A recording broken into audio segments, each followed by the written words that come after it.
That is why we are providing even more and more intensive support in the defense of peace in Ukraine, above all in air defense. And that is why the decision from the American side, which I would like to emphasize is not a rethinking, but an intensification of what has already been provided by other partners, is so important at this moment. Children have been going to school underground for many, many months because otherwise they would not be able to go to school at all, for example in Kharkiv. And that's why it's so essential that the protection of peace and the protection of Ukraine doesn't just start above Ukraine. Instead, the right to self-defense means that you don't have to wait until a missile hits a children's hospital or a school or even a normal block of flats, but that you can of course protect yourself by destroying this military terror as soon as it is launched. Putin's war of aggression is also an attack on our own freedom in Europe and therefore affects the core interests of all European states.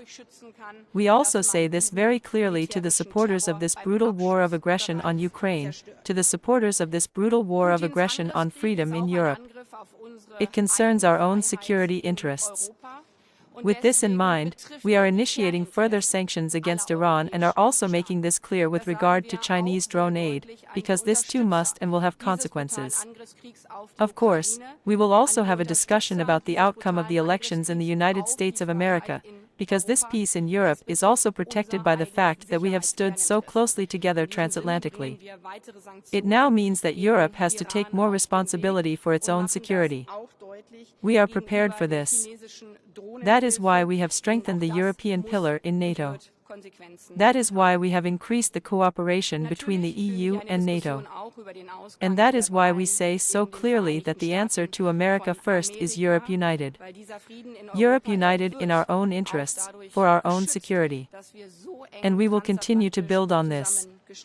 There are no excuses why humanitarian aid cannot get into Gaza. I have emphasized this clearly time and again.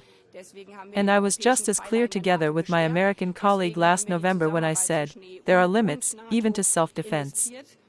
Humanitarian aid is firmly anchored in international law, and there are limits, including to humanitarian aid with regard to Gaza.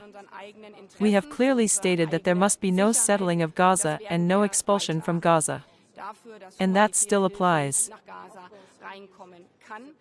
Das habe ich immer wieder deutlich unterstrichen und ebenso deutlich habe ich mit meinem amerikanischen